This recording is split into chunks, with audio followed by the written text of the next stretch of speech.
Here is a summary of the action potential, and we're discussing the action potential at the axon hillock. Basically is going to be the same as it propagates down the axon, however the initial stimulus will be different. Here what we're assuming is that the stimulus is coming in from the cell body. Okay, so this is a graded response, as we're seeing here, a graded response. It's been summated either spatially or temporally. We've discussed this previously. So here is the graded response coming in to the axon hillock. At this point, at the axon hillock, there's going to be a large concentration of sodium and potassium voltage-gated channels. If this graded response, and it's going to be a summation, but it's going to be excitatory in the end, if it excites the cell to the threshold level, okay, you are then going to generate this action potential.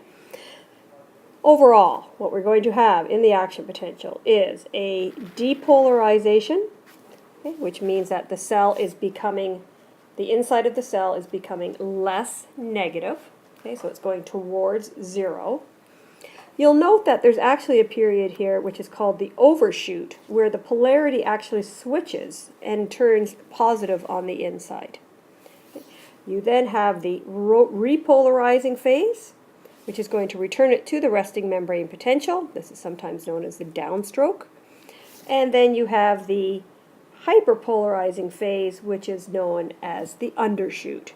So you have a depolarizing upstroke, a repolarizing downstroke, and a hyperpolarizing undershoot.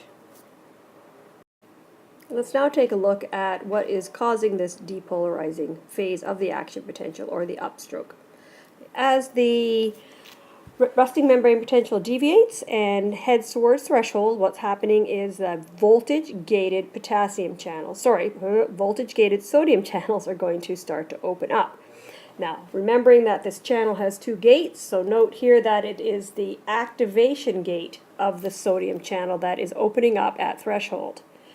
What that leads to is sodium moving into the cell, causing a depolarization, which then causes more activation gates to open, more sodium to move in, more depolarization, and that is where you get, as I've indicated here with the positive sign, this positive feedback loop. So this would accounts for the quick upstroke of the action potential. The top of the action potential is called the peak, and this is when the inactivation gates of the voltage-gated sodium channels close. Okay, so at this point, there's going to be no further depolarization. However, you still need to be able to repolarize the cell. What happened here is that at threshold, you'll note here that the voltage-gated potassium channels also started to open, but that they're very slow. So at the point when the inactivation gates of the sodium channels close, the voltage-gated potassium channels are fully opened. Now potassium is going to move out, and the membrane potential is going to return back down towards the resting membrane potential. Note here that these voltage-gated potassium channels are slow to close, so you're actually going to have a continual movement of potassium out and end up with this hyperpolarization. Let's take a look at the refractory periods. We have two. We have an absolute refractory period, and we have a relative refractory period. The difference being, during the absolute refractory period, you cannot generate another action potential. It doesn't matter how strong the stimulus is, you are absolutely not going to generate an action potential. Relative refractory period is that if you have a larger than normal stimulus, you may be able to bring the cell to threshold. So what accounts for the differences here? Well, the absolute refractory period, there's two reasons for it, and I didn't really even discuss the first part of this in class. Okay, so here you have, so the first part, what's happening here, is that you can see the activation gates of these sodium channels are open. And because of this positive feedback loop that's occurred, there's going to be so many open that they're opening at the maximum rate. Okay, so to stimulate the cell again during this time would not do anything because they're already opened as fast. They're the maximum opening, maximum rate. Okay, so you're not going to generate an action potential during that time. Now, if we take a look at the next phase of the absolute refractory period, okay, what's happening here is that the inactivation gates right here, okay, have closed. And they actually remain locked. Okay, so what's happening is as it's repolarizing, okay, they're going to start resetting. And you can see that I've got this here, that they are activation gates are closing, the inactivation gates are opened, but these inactivation gates are really not going to open until it returns to the resting membrane potential. So if we take a look again here, we're saying that the absolute refractory period, the inactivation gates are locked. Okay? And because those are closed, no matter how strong a stimulus, you're not going to be able to get sodium to come into the cell, and you're not going to get the positive feedback loop that occurs for the action potential. The other refractory period is this relative refractory period, and this corresponds to the phase of hyperpolarization. You need a greater than normal stimulus to bring the cell to threshold, and you can just see that because if we were at resting membrane potential, you would only have to depolarize the cell that much. However, if you're hyperpolarized, you need to stimulate it more.